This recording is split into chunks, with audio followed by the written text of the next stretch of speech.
indagando hasta sobre qué son los injertos de plantas, porque hasta por allá nos llegó la palabra del Señor. Pero bueno, ¿qué son los injertos de planta? Ya mismo lo vamos a ver, mis hermanos. Para iniciar quería preguntar, ¿quién se siente llamado por Dios aquí? Amén. Amén, mi hermano Michael. ¿Quién más se siente llamado? Mi hermana Nelly. Amén. Mi hermano David, allá al fondo.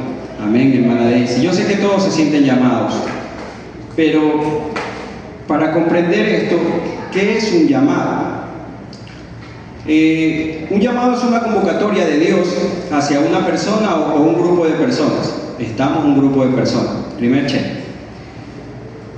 Para un ministerio o un servicio específico. El ejemplo más claro es el de Abraham, el padre de la fe, ¿verdad? Su llamado fue importante porque su llamado fue como patriarca. El llamado de Abraham permitiría el nacimiento oficial del pueblo de Israel. A él Dios le dio la promesa de una gran descendencia y de un gran espacio físico, geográfico. Ahora, este llamado, ¿qué implicó para Abraham?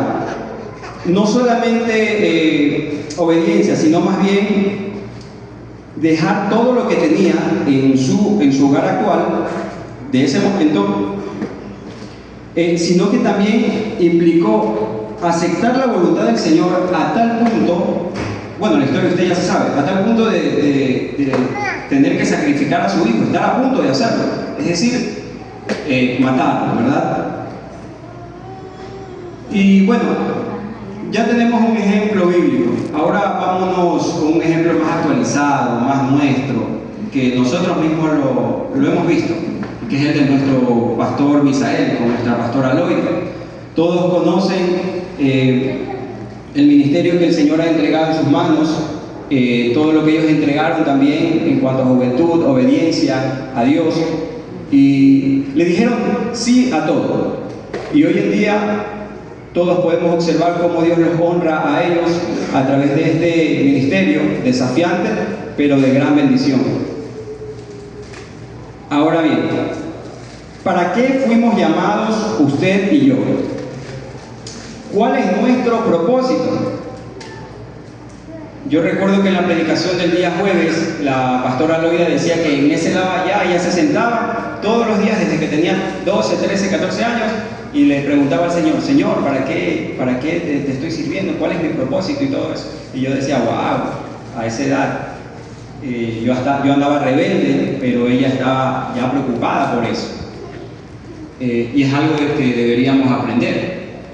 Entonces, 13, 14, 15, 16, 17, 18 y si mal no recuerdo a los 19 años, del lado de acá, ella recibió la respuesta. Todos sabemos lo que pasó, lo que le dijeron y bueno, todos vemos hoy en día el resultado que ella tiene. Ahora va la pregunta para ustedes. ¿Se han preguntado también eso? Señor, ¿cuál es mi propósito? ¿Para qué he sido llamado yo? Si se han preguntado, si han hecho esa pregunta ustedes, sigan haciendo.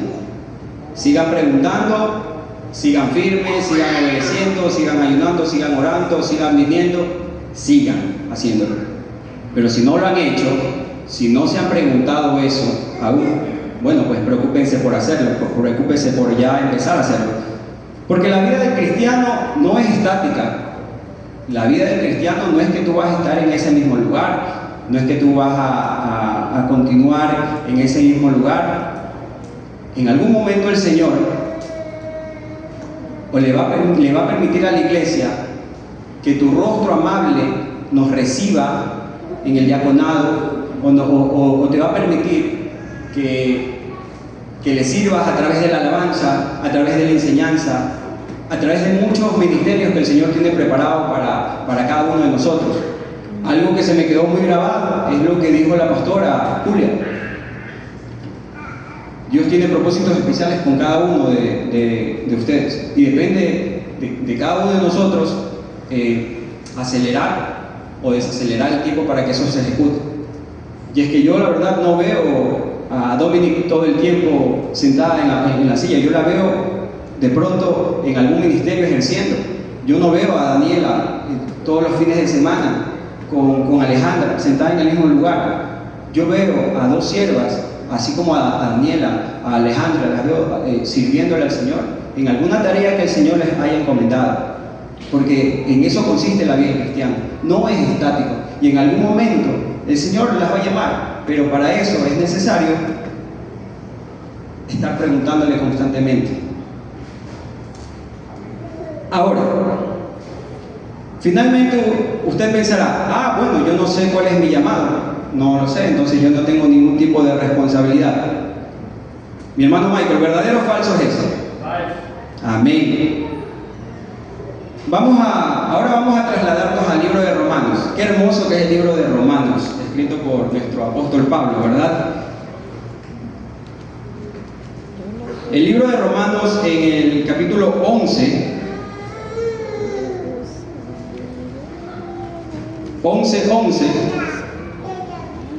y no es para pedir un deseo, porque aquí nosotros no creemos en eso.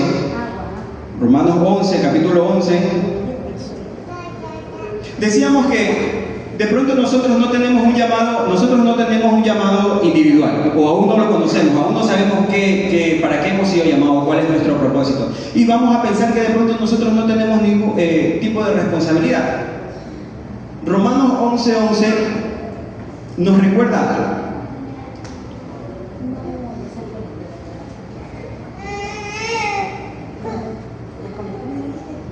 Nos recuerda que como pueblo gentil, es decir, un pueblo que no tiene nada que ver con el pueblo judío, que no tenemos ninguna práctica ni ninguna costumbre judía, que no tenemos nada que ver con la cultura judía, ni física ni culturalmente, pero que a pesar de eso, nosotros tuvimos acceso a la salvación a través de Cristo Jesús. ¿Estamos claros hasta ahí?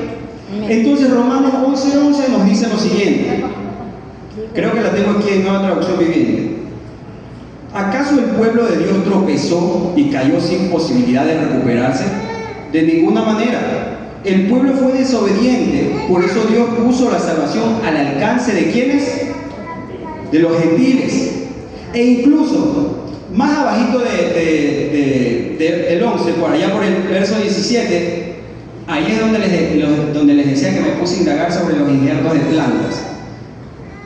En el verso 17 nos relacionan a nosotros los gentiles como unos injertos de plantas. Vamos a leer el verso 17, vamos a leerlo en la misma versión, Reina Valera. Pues, si alguna de las ramas fueran desgajadas, y tú, siendo olivo silvestre, acuérdese eso, olivo silvestre, has sido injertado en lugar de ellas. ¿En lugar de quién? De las que fueron arrancadas. Y has sido hecho participante de la raíz y de la rica savia del olivo. ¿Ok? Aquí va a empezar todo. Aquí se viene lo bueno, mis hermanos. Entendamos esto. ¿Qué es un injerto de planta? Es algo que naturalmente no pertenece a esa planta, que no tiene nada que ver con la planta inicial. Y obviamente, como no es parte de la planta inicial, peor aún de la raíz. Pero que por algún agente externo, esto fue arrancado y fue colocado en la planta en donde se la quería insertar. ¿Cómo funciona esto? Fácil. Para hacer un injerto de planta, ¿qué es lo que haces?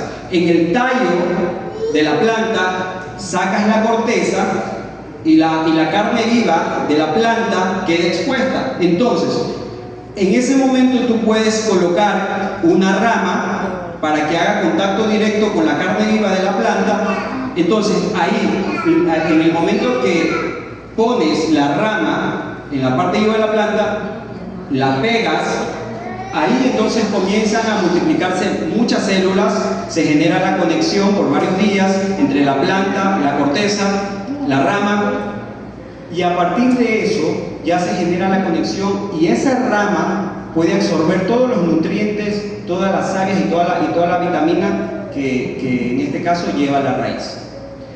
Algo parecido es lo que va a ocurrir. La planta principal, que es olivo, esa planta es la que es la raíz en donde permanece Cristo. En el libro de Romanos nos menciona que nosotros somos el olivo silvestre. Pero ¿qué ocurre aquí? ¿Cómo es que se da este proceso? Este proceso se da en el momento en que el pueblo de Israel no creyó en Jesús. Ahí se abre una vacante, un espacio que nadie lo esperaba. Y ahí entramos nosotros, mis hermanos. Por eso dice, debido a la desobediencia del pueblo de Israel, estas ramas fueron arrancadas bajo gracia y misericordia fuimos llamados a formar parte de la planta mediante el injerto. Aquí somos considerados olivo silvestre.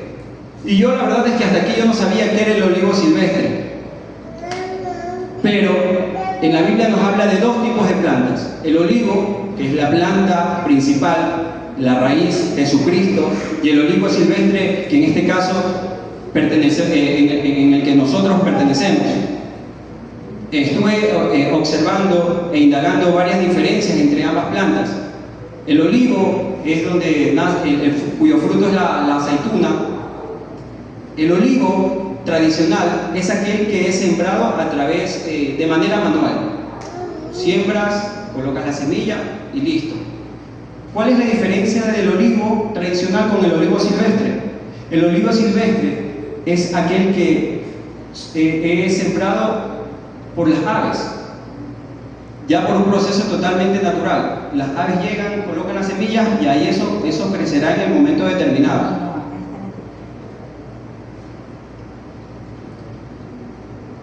Entonces, el olivo silvestre, este último, nace de semillas dejadas por pájaros. Tiene aspecto de arbusto, tallos fuertes, robustos, pero no alcanzan tanta altura.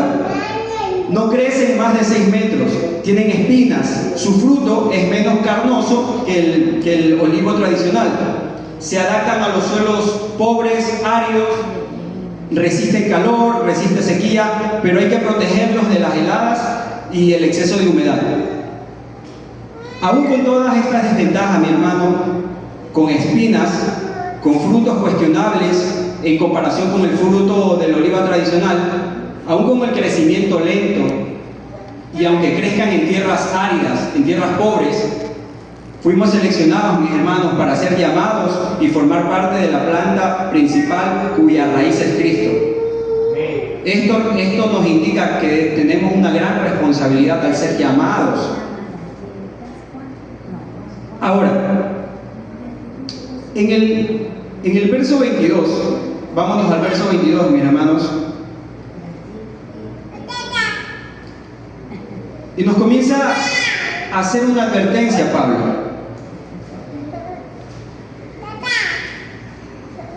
Nos dice, mirad pues, la bondad y la severidad de Dios. La severidad ciertamente para con los que cayeron, pero la bondad para contigo. Y si permaneces en esa bondad, pues de otra manera tú también serás cortado. Y esto es demasiado fuerte. Es decir, que si desobedecemos de la misma forma que las ramas de la planta principal, las que estaban ahí, las que nacieron con la misma planta, vamos a ser arrancados. Hermano, y si no me cree, vaya y pregunte a Juan 15, 2, del 2 al 4. Y es un pasaje que hace un momento lo terminamos leyendo. Juan 15, del 2 al 4. ¿Y qué nos dice? En Romanos 11, 22 nos habla de que nosotros podríamos ser cortados de la misma forma que las ramas iniciales, en este caso el pueblo de Israel, fueron cortados. ¿Por qué? Por no creer. Lo mismo puede pasar con nosotros. Juan 15 dice, Él corta de mí toda rama que no produce fruto y poda las ramas que sí dan fruto, para que den aún más. Ustedes ya han sido podados y purificados por el mensaje que les di. Permanezcan en mí y yo permaneceré en ustedes, pues una rama no puede producir frutos si la cortan de la vid, y ustedes tampoco pueden ser fructíferos a menos que permanezcan en mí. Finalmente nos hace una advertencia a nosotros los gentiles, que estamos de pie por la fe. No nos llenemos de soberbia. más adelante nos dice, no nos llenemos de soberbia y temamos a Dios. Pues cuando Dios nos llama, tenemos dos opciones, mis hermanos: escuchar y creer. Primera opción, escuchar y creer. Segunda opción, escuchar, creer y atender.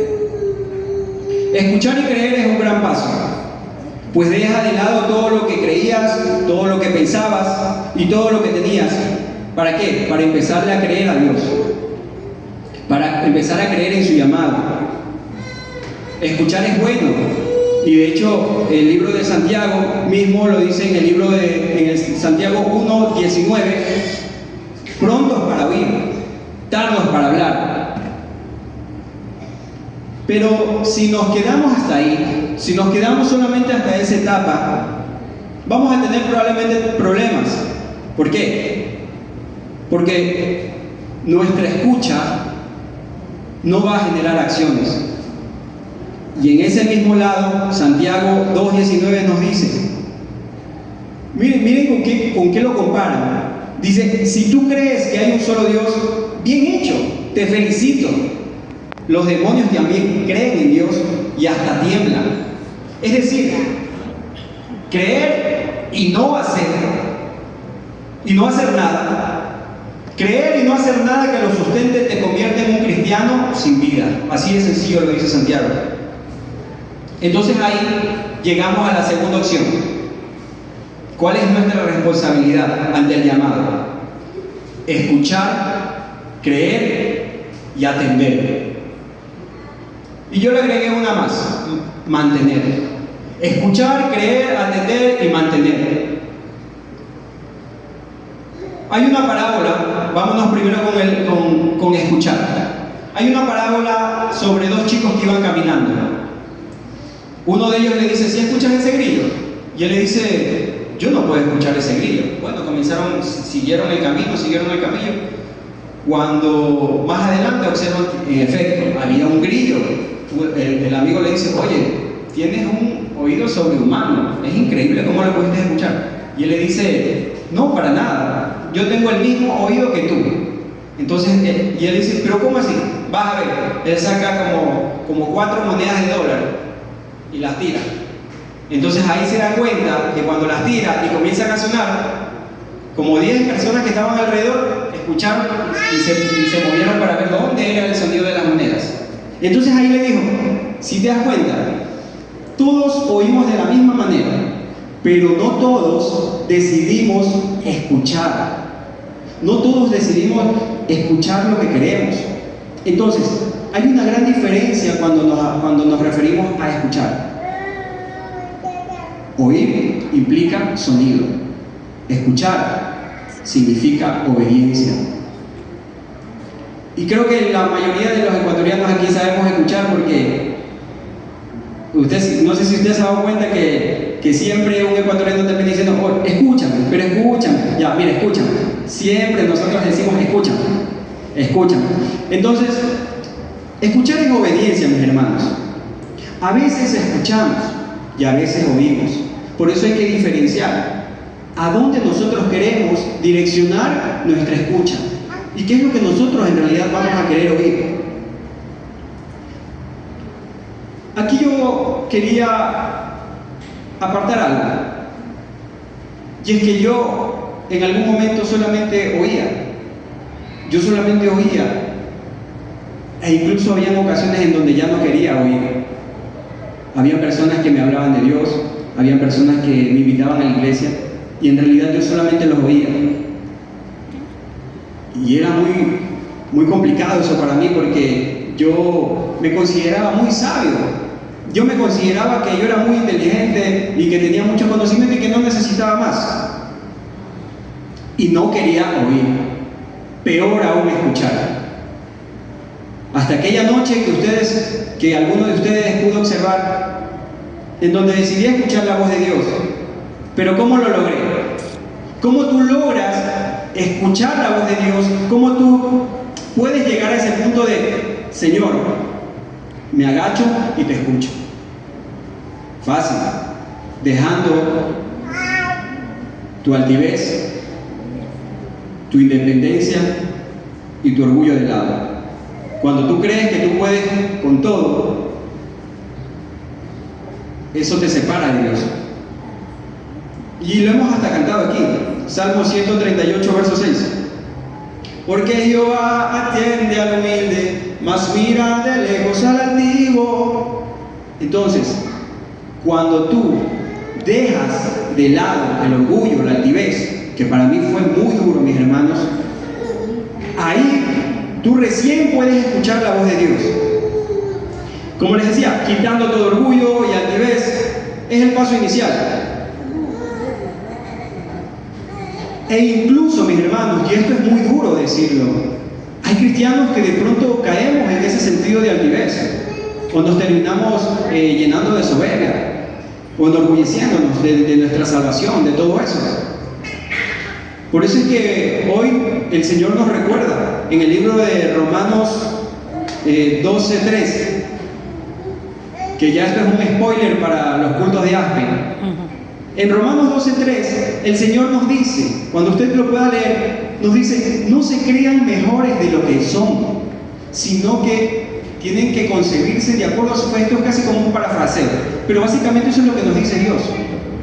Le dice al pueblo de Dios, no es que le dice a las personas impías, esto le está diciendo al pueblo de Dios. Y en unas clases, una pastora nos comentaba que Romanos 12, y no sé si ahí mi pastor me puede corregir o me puede corroborar, Romanos 12 es la columna vertebral de un cristiano.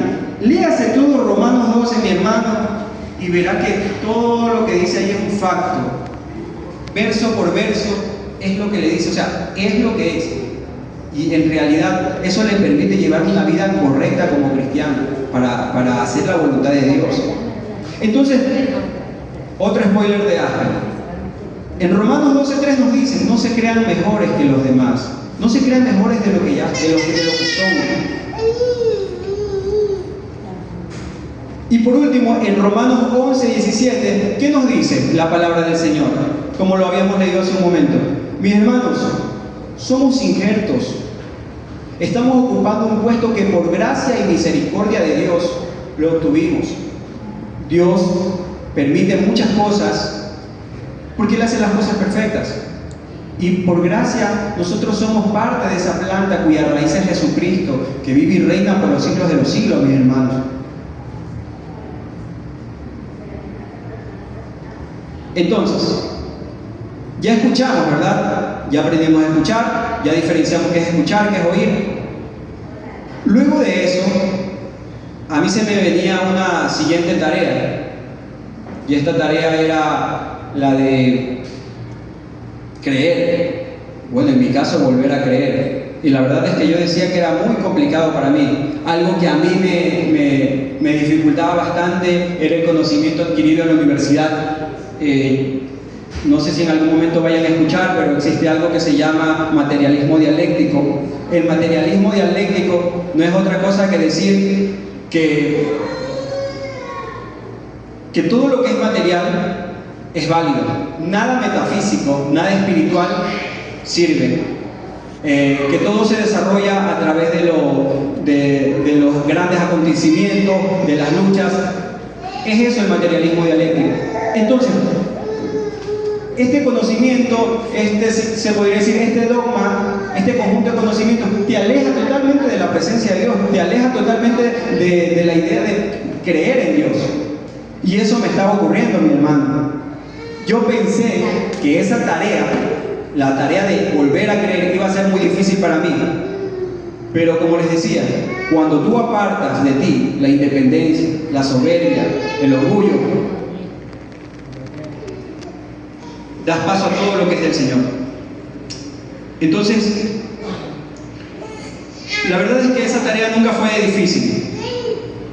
Simplemente volver a creer. ¿Y cómo no creer en el Dios que me llamó? Porque yo ni lo busqué. Él me llamó, mis hermanos.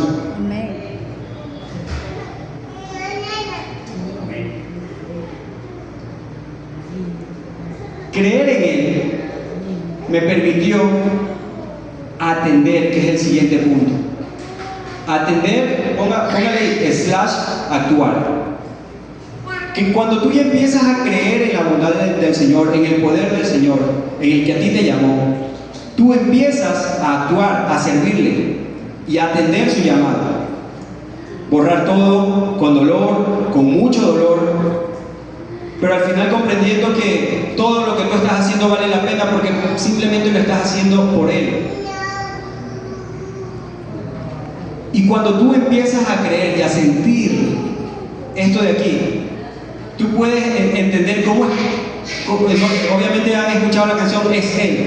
Es Él, por Él que estoy gastando mi vida, perdiendo todo por amor. Y si se dan cuenta cómo ellos lo cantan, la manera en cómo ellos lo cantan y la risa que lanza uno de los que cantan, tú entiendes en realidad por qué le estás dando una carcajada de alegría, de gozo. Porque es eso lo que te genera creer en el Señor nuevamente. Entonces, esto me permitió volver a atender su llamado. Y es que mi hermano, joven, si hay llamado, pero no hay acciones, si no hay acciones, no hay dones ni bendiciones. Y entiéndase, si hay un llamado, pero por parte de ti no hay acciones, no habrán dones ni bendiciones. Y en mi caso no habrán canciones. Pero esto va a ocurrir, joven. Y aquí recordamos nuevamente lo que dice Santiago. ¿Cómo pueden ver? La fe por sí sola no es suficiente, a menos que produzcan acciones. A menos que produzcan acciones, está muerta y es inútil.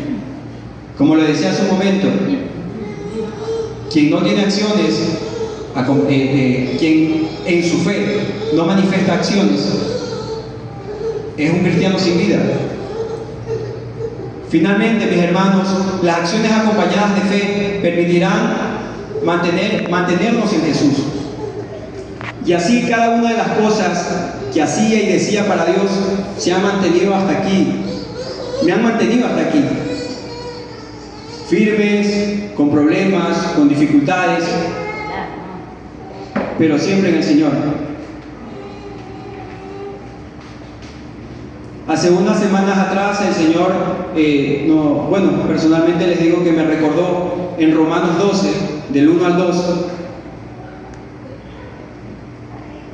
Él en su palabra nos decía que nos rogaba, Pablo nos rogaba, por las misericordias de Dios os ruego que se presentéis vuestro cuerpo en sacrificio vivo, santo, agradable a Dios, que es vuestro culto racional.